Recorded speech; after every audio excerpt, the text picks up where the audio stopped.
শুরুটা হয় ১১৪৯ সাল থেকে, যেখানে ৯ বছর আগে হওয়া একটা কেমিক্যাল ওয়ারের কারণেই পৃথিবী পুরোপুরি ধ্বংস হয়ে গিয়েছে। এই যুদ্ধের ফলে পৃথিবীর আবহাওয়ার ভারসাম্য পুরোপুরি নষ্ট হয়ে যাওয়ায় ৯ বছর আগেই প্রায় ৯৯% মানুষ মারা গিয়েছে, যার কারণে গ্রামার শহরগুলো পুরোপুরি জন্মশূন্য হয়ে গিয়েছে। আর মাত্র হাতে গোনা কিছু মানুষই বেঁচে আছে। তাদের মধ্যে ডারউইন নামে একটা ছেলেও থাকে, যে যুদ্ধ শেষ হওয়ার পর একটা বাংকারে নিজের জীবন কাটাচ্ছে, কারণ বাইরের বাতাস এখন বিষ মিশে আছে। এমন অবস্থায় বাইরে গেলে তার প্রাণও যেতে পারে।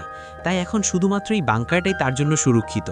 এখন ডারউইন সেখানে প্রতিদিন সেম রুটিন ফলো করে, যার ফলে সে আজও ঘুম থেকে উঠে নিজের সিস্টেমের সামনে বসে পড়ে আর বাহিরের অ্যাক্টিভিটিস দেখতে থাকে। এরই সাথে সে নিজের মাকেও মেসেজ করে বলে যে, মা, আমাকে ফেরত নিয়ে যাও। কিন্তু প্রতিবারের মতো এবারও তার কোনো রিপ্লাই আসে না, আর ডারউইন এতে বেশি কষ্ট পায়। এখন সে নিজের পাস্ট মনে করে সেই সময়ের কথা ভাবে, যখন সে নিজের মায়ের সাথে সুন্দর জীবন কাটাচ্ছিল। কিন্তু এরপর সবকিছু ধ্বংস হয়ে যায়, আর আজ সেই সোনালী স্মৃতিগুলো তাকে শান্তিতে বাঁচতেও দেয় না। এখন তার কাছে তার কষ্ট শোনার মতো কেউ নেই। তাই এখন বর্তমান সময়ে নিজের কষ্টের বোঝা কমানোর জন্য ডারউইন আল্ট্রাসাউন্ড শাওয়ার নিতে চলে যায়, যাতে তার কিছুটা ভালো ফিল হয়। কিন্তু সেখানে বসেই সে বাইরের অনেক জরুরি কাজ সিস্টেমের সাহায্যে কমপ্লিট করে দেয়। যেমন এখন সে মডার্ন টেকনোলজি ব্যবহার করে কিছু মেশিনের সাহায্যে বিভিন্ন জায়গায় ছড়িয়ে থাকা কিছু বিশেষ মিনারেলস এক জায়গায় জমা করার কাজ করে, যাতে ভবিষ্যতে মানুষ এই মিনারেলস ব্যবহার করে নিজেদের জীবনকার ভালো করতে পারে। এরই মাঝে হঠাৎ সে একটা রেকর্ডেড ভয়েস শুনতে পায়, যেখানে সব মানুষকে মনে করে দেয়া হচ্ছে যে বাইরের বাতাস খুব বিপজ্জনক, তাই কেউ যেন বাহিরে বের না হয়, কারণ এখনও যুদ্ধের বিষাক্ত কেমিক্যালস বাতাসে মিশে থাকার কারণে বাহিরে আসতেই তাদের মৃত্যু হতে পারে। এমনকি এখনকার সময় বাহিরে বের হওয়াটাও ইল্লিগাল, যার পারমিশন না তো প্রকৃতি দিচ্ছে আর না সরকার। এর মাঝে কাজ করার সময় ডারউইন কিছুক্ষণ ব্রেক নিয়ে নিজের খাবার অর্ডার করে, যা কিছুক্ষণ পরে মেশিনের সাহায্যে তার কাছে ডেলিভারি হয়ে যায়। এখন নিঃসন্দেহে পৃথিবী ধ্বংসের মুখে, কিন্তু টেকনোলজির ব্যবহার এই সময় পিকে রয়েছে। কিন্তু শুধুমাত্র টেকনোলজির মাঝে ঘিরে থাকার কারণেই ডারউইন খুব বেশি একা ফিল করতে থাকে। তাই সে কখনো নিজের মন ভালো করার জন্য ভিডিও গেমস খেলে বা সারাদিন কাজেই লেগে থাকে। কিন্তু এখন কিছুক্ষণ গেম খেলার পর ডারউইন আবার খুব একা অনুভব করে। যাই হোক, এখন লাঞ্চ শেষ করার পর আবারও সে কাজের অর্ডার পায়, আর ডারউইন আবার নিজের কাজে লেগে পড়ে। এর কিছুক্ষণ পর সে নিজের কাজ শেষ করে ফেলে, আর রাত হলে সে ঘুমানোর চেষ্টা করতে থাকে। এখনও তার খুব কষ্টে ঘুম আসে, আর তখন স্বপ্নে সে মুহূর্তটা দেখতে পায় যখন তার মা তার ভালোর জন্য তাকে বাংকারে রেখে গিয়েছিল, আর সে তাকে কথা দিয়েছিল একদিন সে তাকে বাংকার থেকে আজাদ অবশ্যই করবে। তখন এই স্বপ্ন দেখে দারিন খুব বেশি ভয় পেয়ে উঠে পড়ে, আর সকাল হলে নিজের কাজে আবার লেগে পড়ে। যেখানে আজ কাজ করতে করতে হঠাৎ তার নজর একটা কুকুরের উপর পড়ে, যা বাইরের পরিবেশে খোলা ঘুরছে। কিন্তু তখনই অনেকবার জোরে বিদ্যুৎ চমকানোর পর বৃষ্টিও শুরু হয়, যার কারণে এখন তার মেশিন কাজ করা বন্ধ করে দেয়, আর ডারউইনও ভয় পেয়ে ইমার্জেন্সি বাটন চাপতে থাকে। কিন্তু অনেকক্ষণ চেষ্টা করার পরও কোনো রেসপন্স আসে না। তখন ওই খারাপ আবহাওয়া দেখে ডারউইন এটা বুঝতে পারে যে আবহাওয়া শুধু কিছু সময়ের জন্য নয়, বরং 2 দিনের জন্য এমনই থাকবে। আর এতে তার অক্সিজেন সিস্টেমও পুরোপুরি বন্ধ হয়ে যেতে পারে, যার ফলে তার সমস্যা হতে পারে। তাই সে একটু টেনশনে পড়ে যায়। এখন কিছুক্ষণ পর সেম জিনিসটাই হয়, যার কারণে ডারউইনের জন্য এখন বাংকারে থাকা খুবই সমস্যার ব্যাপার হয়ে দাঁড়ায়। আর যেহেতু ডারউইনের সবকিছু প্রথমবার এক্সপিরিয়েন্স করছে, তাই সে বুঝতে পারে না যে এখন তার কি করা উচিত। তখন এর মধ্যে একটা অ্যানাউন্সমেন্ট হয়, যেখানে ডারউইনকে অ্যালার্ট করে বলা হয় যে মাত্র 15 মিনিটে এয়ার পিউরিফিকেশন পুরোপুরি বন্ধ হয়ে যাবে, অর্থাৎ এখন বাংকারে থাকা তার জন্য অসম্ভব হতে চলেছে। তাই তখন ডারউইন বাংকারে কষ্ট পেয়ে মরার চেয়ে পরিস্থিতির সাথে লড়াই করে বেঁচে থাকার সিদ্ধান্ত নেয়, আর বাংকাই থেকে বাহিরে যাওয়ার ডিসিশন নেয়, যার ব্যাপারে এমনিতে সে স্বপ্নেও ভাবেনি। তার মুখে একটা রেসপিরেশন মাস্ক লাগিয়ে বাংকারের দরজার দিকে টলমল পায়ে এগিয়ে যায়। কিন্তু যখন বাহিরে বের হওয়ার জন্য ডারউইন দরজা খোলার চেষ্টা করে, তখন ইলেকট্রনিক সিস্টেম কাজ করে না, যার ফলে ডারউইনের বাহিরে বের হওয়ার আশাও শেষ হতে থাকে। কিন্তু ডারউইন হার মানে না, আর নিজের পুরো শক্তি দিয়ে অনেক কষ্ট ওই দরজাটা শেষমেশ খুলেই ফেলে। এত বছরে সে প্রথমবার বাংকারের 4 দেয়াল থেকে বাহিরে বেরিয়েছে এবং বাইরের দুনিয়ায় পা রেখেছে।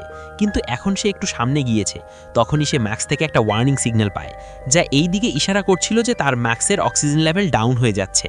তাই ডারউইন নিজের প্রাণ বাঁচানোর জন্য আবার বাংকারের দিকে দৌড়াতে শুরু করে, যাতে বাইরের দুনিয়ার বিষাক্ত অক্সিজেনের কবলে পড়ে সে মারা না যায়। এখন বাংকারে যাওয়ার পর যখন সে বাংকারের দরজা বন্ধ করার চেষ্টা করে, তখন সেটা বন্ধ হয় না, যার ফলে ডারউইন আরও বেশি ঘাবড়ে যায়, কারণ এমন অবস্থায় বাইরের বিষাক্ত অক্সিজেন বাংকারের ভেতরে চলে আসতে পারে। কিন্তু যেহেতু এখন আর কোনো রাস্তা নেই, তাই ডারউইন সাথে সাথে নিজের অক্সিজেন মাস্ক খুলে ফেলে, কারণ এখন সে মরার জন্য নিজেকে প্রস্তুত করতে থাকে। কিন্তু এখন অনেকক্ষণ হয়ে যাওয়ার পরও ডারউইনের অবস্থা খারাপ হয় না, আর না ভাইরাসের কোনো সিমটম দেখা যায়, যা দেখে ডারউইনও বেশ অবাক হয় যে তানা এখন আবার এই খোলা বাতাসে আরামে নিঃশ্বাস নিতে পারে, কারণ এত সময় হয়ে যাওয়ার কারণে হয়তো বাতাসের বিশ্বাস হয়ে গিয়েছে। তাই এখন ডারউইন এত সময় পর খোলা বাতাসে নিঃশ্বাস নিয়ে তার খুব ভালো অনুভব হয়। আর যেহেতু এত সময় ধরে ডারউইনের এটা মনে হতে থাকে যে তার মা জীবিতও থাকতে পারে, এই কারণে সে তাকে খোঁজার জন্য বেরিয়ে পড়ে। কারণ তার মতে তার মা কোনো বিপদও থাকতে পারে, যার কারণে হয়তো সে তখন থেকে তার সাথে কন্ট্যাক্ট করতে পারছে না।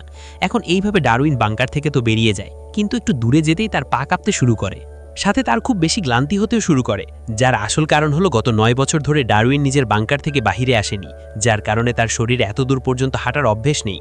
এর সাথে সূর্যের কড়া রোদও তার সহ্য হয় না।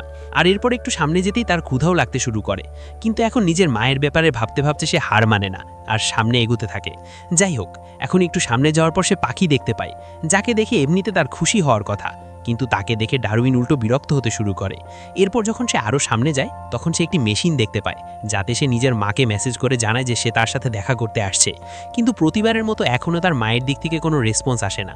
তাই সব রকম আশা ছেড়ে সে ক্ষুধায় ছটফট করতে থাকে। তখনই হঠাৎ তার কানে কুকুরের ডাক ভেসে আসে, যা শুনে ডারউইন তাদের পিছু করে আবার কুকুরদের খোঁজার চেষ্টা করে। তখনই সে দৌড়াতে দৌড়াতে একটা সবুজ এলাকায় চলে আসে, যেখানে অনেক গাছপালা আছে, যা দেখে তো ডারউইনের চোখ ছানা ভরা হয়ে যায়, কারণ এত সময় ধরে সবার এটাই মনে হতো যে গাছপালা পুরোপুরি উদাও হয়ে গিয়েছে। যাই হোক, এখন অনেক দূরের পথ পাড়ি দেওয়ার কারণে ডারউইন খুব বেশি ক্লান্ত হয়ে পড়ে, তাই সেই ঝোপঝাড় আর গাছপালার মধ্যেই ঘুমিয়ে পড়ে। কিছুক্ষণ পর তার ঘুম অনেকগুলো মশার গুনগুনানি আর কুকুরের ডাকের শব্দে ভেঙে যায়, যা শুনে ডারউইন জলদি এদিক ওদিক তাকায়, আর তখনই তার নজর দূরে দাঁড়িয়ে থাকা একটা মেয়ের উপর পড়ে, যার নাম ডারা। ডারা আসলে কুকুরের মালিক, আর তাকে খুঁজতেই সেখানে এসেছে। যখন ডারা মাটিতে শুয়ে থাকে ডারউইনকে দেখে, তখন সে খুব বেশি শখ হয়ে ডারউইনকে প্রশ্ন করে যে আসলে তুমি কে, কিন্তু ডারউইন তো তাকে কোনো জবাব দিতে পারে না। সে তার দিকেই তাকিয়ে থাকে, কারণ ডারউইন অনেক দিন ধরে কারোর সাথে কথা বলেনি, তাই সে কথা বলা প্রায় ভুলেই গিয়েছিল। যদিও সে ডারার সাথে কথা বলতে চায়, কিন্তু এখন সে সেটা করতে পারে না। সে অদ্ভুত অৎসব শব্দ করতে শুরু করে, যার ফলে ডারার মনে হতে থাকে সে কোনো বিপজ্জনক অদ্ভুত মানুষ। তাই সে ভয়ে দূরে পালাতে শুরু করে, আর ডারউইনও তার পিছু নিতে শুরু করে, কারণ হয়তো ডারা তার মা পর্যন্ত পৌঁছাতে তাকে সাহায্য করতে পারে। কিন্তু এটা দেখে ডারা আরও বেশি ভয় পেয়ে যায়, তাই সাথে সাথে সে ওয়ার্নিং অ্যালার্ম বাজিয়ে দেয়, যার কারণে ডারার পুরো ফ্যামিলি জঙ্গলে তাকে বাঁচানোর জন্য চলে আসে, যারা সরকারের থেকে লুকিয়ে জঙ্গলগুলোতে বসবাস করে। যাই হোক, এখন ডারার মা ইলিয়ন আর তার সঙ্গীরা ডারউইনকে দৌড়ে আসতে দেখে তারা তাদের গ্রুপে থাকা বাচ্চাদের লুকিয়ে পড়তে বলে, কারণ তাদের মতে ডারউইন তাদের গ্রুপের বাচ্চাদের ক্ষতিও করতে পারে। কিন্তু এখন যখন ডারউইন তাদের কাছে আসে, তখনই তাদের এই ভুল ধারণা ভেঙে যায়, কারণ তারা ডারউইনের চেহারায় তার সহজ সরল ভাব দেখতে পায়। তাই সে তাকে ইশারা করে বোঝায় যে এই জঙ্গলেই তাদের ঘর, কিন্তু ডারউইনের কোনো জবাব দিতে পারে না, কারণ সে শুধু মেশিনের মাধ্যমে কথা বলতে জানত, যা এখন তার কাছে নেই। তাই ডারউইন এখন একটু ভয় পেয়ে সাথে সাথে ঝোপের আড়ালে লুকাতে শুরু করে, কিন্তু লিলিয়ন তাকে খুব আদর করে বাহিরে আসতে বলে, আর তাদের অবস্থা দেখার পর তাকে খাবারও দেয়। ডারউইন ক্ষুধার্ত হওয়ার কারণেই জলদি সে খাবারগুলো খেতে শুরু করে, আর এখন যেহেতু ডারউইনেরও লিলিয়নের ফ্যামিলির উপর ভরসা হতে শুরু করে, তাই সে ধীরে ধীরে তাদের কাছে আসতে থাকে। কিন্তু এখন চাইলেও সে তাদের সাথে কথা বলতে পারে না, কিন্তু লিলিন আর তার ফ্যামিলি ডারউইনের সাথে কিছু কথা বলে, সেটা সে খুব ভালোভাবেই বুঝতে পারছিল। সাথে সে এত সময় পর এতগুলো মানুষ দেখে খুব খুশি হয়, তাই লিলিনের কথায় মাথা নেড়ে ইশারায় তার সাথে কথা বলার চেষ্টা করে। আর এখন যখন লিলিন তাকে রাতে সেখানে থাকতে বলে, তখন ডারউইন সাথে সাথেই রাজি হয়ে যায়। সে একটা মানুষের মতো নরম বিছানায় ঘুমাচ্ছে, কিন্তু কোথাও না কোথাও তার খারাপও লাগছিল, কারণ জলদি সেখান থেকে নিজের মাকে খোঁজার জন্য যেতে হবে। এখন পরের দিন সকালে ডারউইন সবার সাথে মিলে নাস্তা করে, যেখানে আছে প্রথমবার চায়ের স্বাদ নেই, যা তার বেশ পছন্দ হয়। লিলিন তাকে জিজ্ঞেস করে তুমি কি কখনো চা খেয়েছো? ডারউইন এতে মাথা নেড়ে না বলে জবাব দেয়। এখন লিলিন তার ব্যাপারে জানার চেষ্টা করে, কিন্তু কথা বলতে না পারার কারণেই ডারউইন তাকে কিছুই জানাতে পারে না। ঠিক তখনই সেখানে লিলিনের ছেলে স্টিভেন ডারউইনের কাছে চলে আসে, যে ডারউইনের অবস্থা দেখে বুঝে গিয়েছিল ডারউইন কথা বলতে জানে, আর নিশ্চয়ই সে মেশিনের সাহায্যে নিজের কথা এক্সপ্লেইন করে। এটা বুঝতেই স্টিভেন ডারউইনকে তার কথাগুলো হাতের সাহায্যে টাইপ করতে বলে, যেমনটা সে আগে কিবোর্ডে করত। তার হাতের এই মুভমেন্টের কারণেই স্টিভেন তার মাথায় চলতে থাকা কথাগুলো বুঝতে শুরু করে, আর এখন সবাই তার নামও জেনে যায়। এরপর ডারউইন নিজের আশেপাশের মানুষদের খুব মনোযোগ দিয়ে লক্ষ্য করতে শুরু করে, যেখানে সে বাচ্চাদের খেলতে দেখে তাদের হাসাহাসি আর অভ্যেসগুলোকে লক্ষ্য করে, যা দেখে সে খুব আনন্দ পায়। কিন্তু যেহেতু এসব তার জন্য নতুন ছিল, তাই সে তাদের সাথে খেলার বদলে শুধু শান্ত হয়ে বসে থাকে। ডারা তার কাছে এসে তাকে রোদে বসে থাকতে দেখে তার মুখে সানস্ক্রিন লাগিয়ে দিতে থাকে। ডারউইনের একটু অদ্ভুত লাগে, কারণ প্রথমবার কেউ তাকে এত আদরের সাথে টাচ করছে, কিন্তু এখনও ডারউইন নিজের মায়ের চিন্তায় ডুবে থাকে, যার ব্যাপারে সে বাকি সবাইকেও জানায়। আর ডারা বলে যখনই তুমি চাও ওখান থেকে যেতে পারো। এরপর যখন রাত ঘুমাচ্ছিল, তখন স্বপ্নে সে নিজের মাকে খুঁজতে দেখে, কিন্তু তার মাকে খোঁজার আগে ড্রোনস তাকে ধরে ফেলে, আর তাকে এক্সপেরিমেন্টের জন্য নিয়ে যাওয়া হয়, যেখানে তার খুব বেশি কষ্ট হচ্ছিল, কিন্তু ভাগ্যবশত এটা শুধু তার স্বপ্ন ছিল। পরের দিন ডারউইন গোসল করার জন্য বাথরুমে যায়, কিন্তু যেহেতু এখন সে পানি দিয়ে গোসল করতে জানে না, তাই সে কাপড় পরা অবস্থায় শাওয়ার নিয়ে সবার সামনে ফিলে আসে, যা দেখে সত্যি সবাই হেসে ফেলে। তখন ডারা তাকে গোসল করার নিয়ম জানিয়ে পুরনো কাপড় দেয়, আর ডারউইনও তার কথা বুঝে ভালো করে গোসল করে। এরপর কাপড় পরে বাহিরে চলে আসে, এতে সবাই তাকে দেখে খুব খুশি হয়।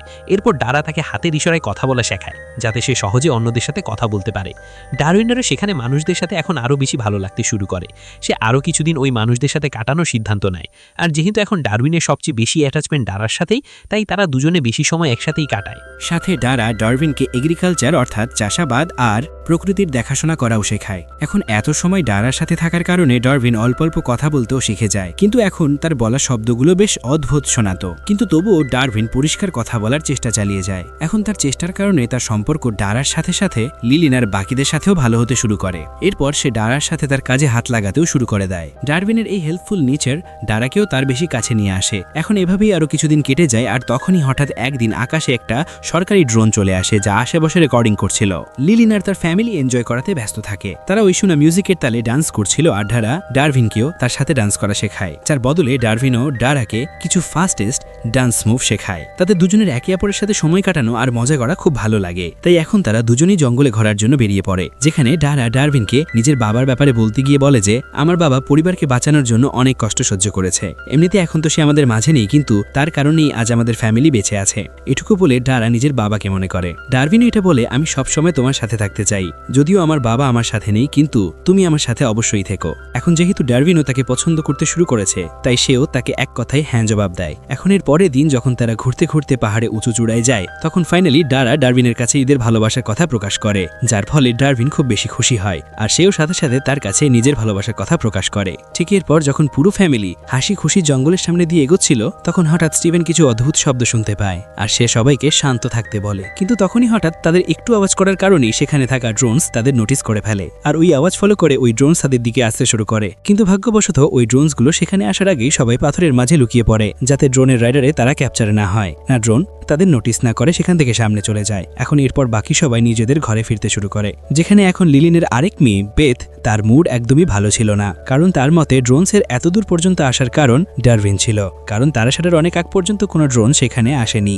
এসব বলেই বেথ লিলিনের ওপর রাগ করে। এসব বিপদে আমরা আপনার কারণেই পড়েছি, কারণ আপনি ডারউইনকে আমাদের সাথে থাকার পারমিশন দিয়েছিলেন, আর তখন থেকে আমাদের সাজানো জীবনে বিপদের মেঘ জমতে শুরু করেছে। তখন লিলিন তাকে শান্ত করায়, কিন্তু সে জানতো যে কোথাও না কোথাও বেথ আর কোথাও সঠিক ছিল। এরপর এখন সন্ধ্যায় যখন ডারা ডারউইনের কাছে যায়, তখন সে সেখানে ছিল না, যা দেখে ডারা ভয় পেয়ে জলদি তাকে খুঁজতে থাকে। আর বাইরে যাওয়ার পরে সে ডারউইনকে বাইরে একা দাঁড়িয়ে থাকতে দেখে। ডারউইন খুব আস্তে ডারাকে বলে যে আমি ফেরত যাচ্ছি, কারণ আমি তোমাদের বিপদে ফেলতে চাই না, তাই আমার যাওয়াটাই ভালো হবে। তখন এটা শুনে ডারা কাঁদতে শুরু করে, আর বলে যে আমি জানতাম যে তুমি একদিন আমাকে ছেড়ে চলে যাবে। ডারউইন তাকে বোঝানোর চেষ্টা করে যে এমনটা করা তার জন্য কতটা জরুরি, কিন্তু ডারা তার একটা কথাও শোনে না, আর রাগ করে সেখান থেকে চলে যায়। কিন্তু যেহেতু ডারউইন এখন আর থামতে পারে না, তাই সে লিলিনার বাকি ফ্যামিলি মেম্বারদের সাথে দেখা করে, আর লিলিয়নকে জানায় যে সে নিজের মাকে খুঁজতে যাচ্ছে। এরপর এই মানুষগুলোর উপর তার আসার কারণে সে বিপদগুলো কেটে যাবে। এখন এমনিতে লিলিয়ানেরও ডারউইনের যাওয়ার কষ্ট হচ্ছিল, কিন্তু সে না চাওয়া সত্ত্বেও তাকে ভেজা চোখে বিদায় জানিয়ে দেয়, আর ডারাও ডারউইনকে যেতে দেখে খুব ভেঙে পড়ে, যার কারণে সে হাউমাউ করে কাঁদতে শুরু করে।